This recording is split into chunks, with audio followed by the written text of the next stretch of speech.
I think it's interesting in this time that actually I'm focusing with my team, we're going back to the basics.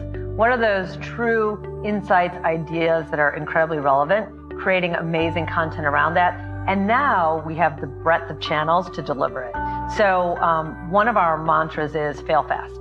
Go do this content, find those relevant messages, and then see as quickly as you can where it works, where it doesn't work, make those changes, get to that dynamic creative and move on. So that's really the focus, and we've been talking about that for a long time, but I think now is the inflection point where the technology is actually capable of allowing this, so we really need to double down on that and move it forward. We always talk in my department about marketing art and science, right? So the science of it is that you can use technology and data and analytics to get into people's devices and very intimate spaces, and that's great. You have permission to really approach them in that manner, but if you don't have the right tone of voice or the message in that moment, then you're going to be ostracized. So the art of it is knowing kind of how to show up and communicate in those moments. So we like the blend of art and science. So we are in all of it. You know, we have been an innovative company at Ameritrade since we started 45 years ago. We just launched our ability to trade on Twitter. So we're really making sure that where the consumer is acting and behaving and showing up, that we're there to help enable their journey.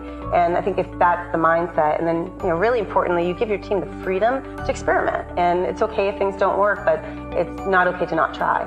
So making sure that you've got the freedom for your team to really start to embrace some of the new innovation. For us, it's about where can we find people that are paying attention to whatever it is and be a part of that, whether it's organically, an ad environment, whatever it may be. For us, it's we know people want our content, but we still have to get them there. We still have to put it in front of them and find those places where they're seeking it out. So I think the nice thing for us is with the explosion of devices and platforms, most of those are built on the backs of entertainment and content.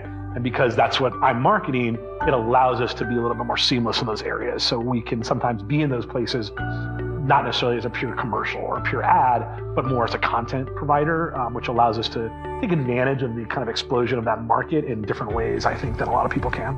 Attention really is the buzzword. And for us, when we're up against 7, almost 8,000 competitors, that's increasingly difficult.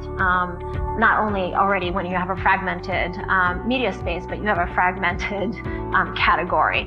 And so for us, it's about driving resonance and appraisal for our products. We don't believe necessarily in loyalty per se, because anyone who drinks alcohol is pretty promiscuous across occasions, and not just within beer, but also spirits and wine and other parts of the beverage category.